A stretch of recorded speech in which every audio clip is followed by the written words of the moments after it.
Il faut savoir que, conformément au Code civil et à la plupart des baux qui sont conclus entre les bailleurs et les locataires, le principe est le suivant. La sous-location est interdite tant qu'elle n'a pas été autorisée expressément par le bailleur dans un contrat ou sous toute forme écrite.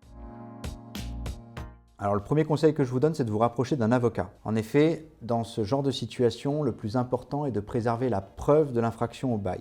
Concrètement, votre avocat va se rapprocher d'un huissier de justice avec lequel il a l'habitude de travailler. Et cet huissier de justice va faire ce qu'on appelle un constat informatique des locations qui sont pratiquées par votre locataire dans votre dos. Très concrètement, il va faire des captures d'écran du site internet utilisé par votre locataire, qui peut être par exemple une plateforme Airbnb, Booking ou tout équivalent. Il va faire un constat qui va permettre de démontrer effectivement la réalité de cette location. Grâce à ce constat, votre avocat va pouvoir disposer d'une preuve et votre avocat va pouvoir adresser une mise en demeure à votre locataire pour lui dénoncer finalement cette situation et le mettre face à ses responsabilités.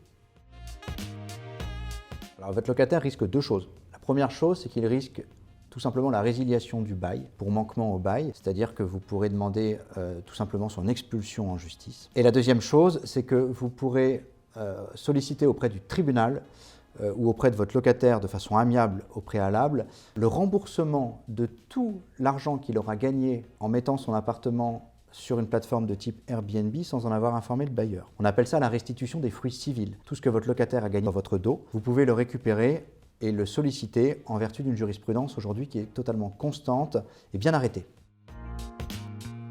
J'ai fondé un cabinet en 2017 qui est spécialisé en droit locatif et en réglementation des meublés touristiques. Cette double compétence me permet aujourd'hui de répondre à une demande assez importante de propriétaires bailleurs qui rencontrent de plus en plus de difficultés avec des locataires qui sous-louent leur logement sur des plateformes de type Airbnb. Mon cabinet a obtenu des décisions extrêmement intéressantes entre 2019 et 2020 avec des condamnations de locataires d'une part à leur expulsion judiciaire et d'autre part à des condamnations financières assez lourdes où mes clients ont pu récupérer précisément tout l'argent que leur locataire avait gagné sur des plateformes de type Airbnb. Alors si vous voulez en savoir un petit peu plus, j'ai rédigé un ouvrage sur la question qui s'appelle « Le guide juridique pratique du bailleur sur ses relations avec le locataire ». Vous aurez notamment l'occasion de trouver une analyse assez exhaustive sur les problématiques de sous-location sur des plateformes de type Airbnb.